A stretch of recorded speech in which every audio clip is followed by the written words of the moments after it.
집에서 배우는 컴퓨터. 안녕하세요, 이컴쌤입니다. 2021년부터 이렇게 달라집니다. 기획재정부와 보건복지부의 소식 전달해 드리도록 하겠습니다.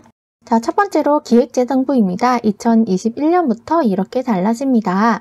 정부 부처의 각종 제도 개선 및 법규 개정 사항을 종합 정리한 것입니다. 여기 사이트에서도 검색이 가능하다고 하네요. 코로나19 피해를 조기에 극복하고 경제 활력을 제고하기 위하여 지원 대상, 지원 수준이 상이한 각종 투자 세액 공제를 통합 재설계하여 통합 투자 세액 공제를 신설하였습니다. 종류와 대상 자산 공제율이 이렇게 진행이 됐었는데요. 앞으로는 종류가 현행 제도 통합 재설계가 되어서 통합 투자 세액 공제가 신설이 됩니다. 대상 자산은 모든 일반 업용 유형 자산, 네거티브 방식의 토지, 건물, 차량 일부 제외이고요.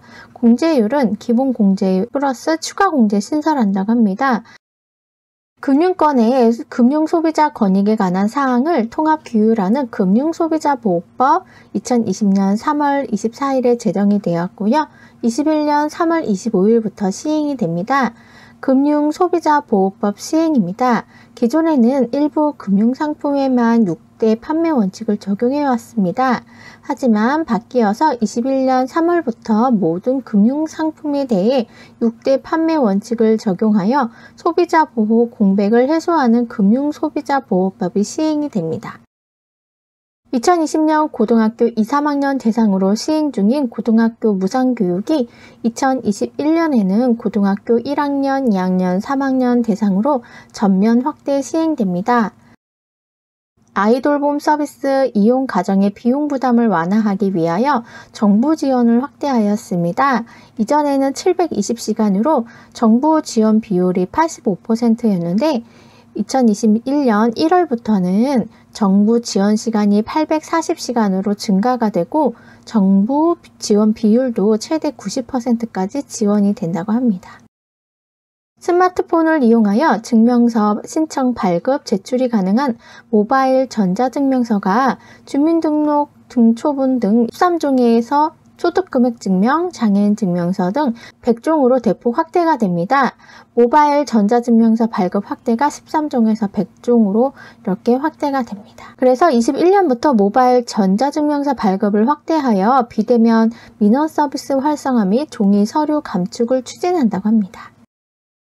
기술 사업화 촉진을 위한 투자 융자 등 금융지원 대상 기업을 기존 중소기업에서 중소기업 및 중견기업으로 확대합니다.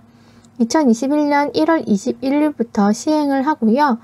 지금까지 기술사업화 촉진을 위한 투자융자 등 금융지원 대상이 중소기업으로 한정이 되어 있었습니다. 하지만 2021년부터 기술산업화 금융지원 대상 기업이 기존 중소기업에서 중소기업 및 중견기업으로 확대가 됩니다.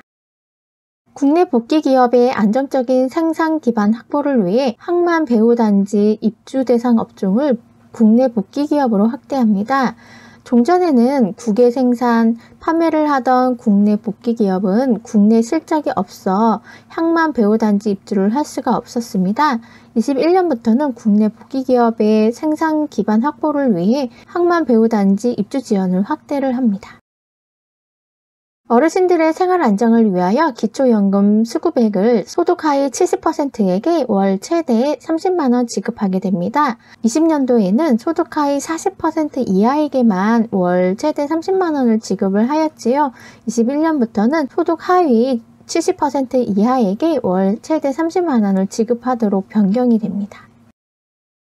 2021년 1월 1일부터 국민 취업 지원 제도가 시행으로 고용 안정망이 한층 강화가 됩니다. 21년부터 국민 취업 지원 제도 시행으로 고용 안정망이 한층 강화가 되면서 저소득 구직자, 청년, 경력 단절 여성 등 취업 취약계층을 대상으로 취업 지원 서비스와 생계 지원을 함께 제공합니다. 20년 10월 희귀질환 추가 지정 목록이 공고되었으며 의료비 지원 및 진단 지원, 대상 질환이 확대가 되었고 희귀질환에 대한 지원을 늘릴 계획입니다. 희귀질환자 의료비 등 지원 대상 질환이 확대가 되었습니다. 의료비 지원은 1078개의 질환이고 진단 지원은 175개 질환으로 확대가 되었습니다. 자, 이번에는 보건복지부의 2021년에 이렇게 달라집니다. 소식입니다. 보건복지부 소관 25개의 법률 개정이 공포가 되었고요. 국민건강증진법입니다. 2021년 6월 30일부터 시행이 되고요. 지자체에서 조례로 일정한 구역을 금주구역으로 지정할 수 있게 됩니다. 주류 광고 시 준수사항을 법률로 규정하도록 하였습니다. 음주를 조장하는 환경으로부터 우리 아이들을 보호할 수 있게 됩니다. 정신건강증진 및 정신질환자 복지서비스 지원에 관한 법률입니다. 21년 6월 30일부터 시행을 하고요. 권역별 트라우마 센터를 설치, 운영할 수 있는 근거가 신설되어 2021년에는 전국 5개 권역으로 트라우마 센터가 운영이 됩니다. 체계적 트라우마 인프라 구축으로 국민들의 트라우마 치유 및 심리 회복을 지원합니다. 생명윤리 및 안전에 관한 법률입니다. 2021년 12월 30일부터 시행이 되고요.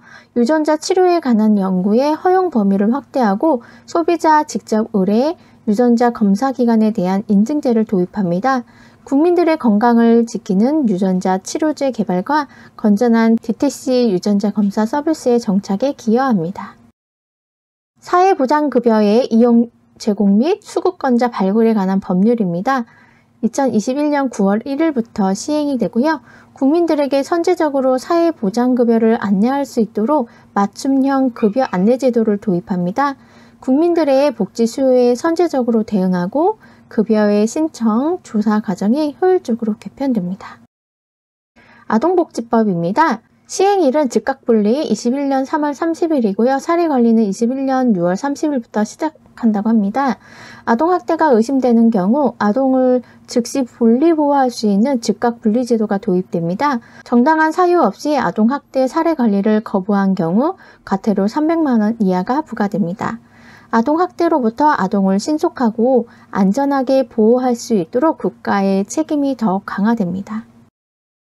영유아 보육법입니다. 2021년 6월 30일부터 시행이 되고요. 어린이집 내 아동학대와 어린이 통학 차량 내 방치로 발생한 사고에 대한 어린이집 원장과 교사의 의무를 강화합니다. 영유아는 안전하게 이용하고 보호자는 믿고 맡길 수 있는 어린이집 보육 환경을 만들어 갑니다. 이렇게 해서 2021년부터 달라지는 내용에 대해서 안내해 드렸습니다.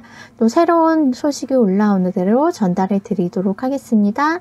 오늘 준비한 영상은 여기까지입니다. 혹시 궁금한 분들은 댓글로 남겨주세요. 그럼 저는 다음 영상에서 다시 인사드리도록 하겠습니다. 오늘도 끝까지 시청해 주셔서 감사합니다. 마음에 드셨다면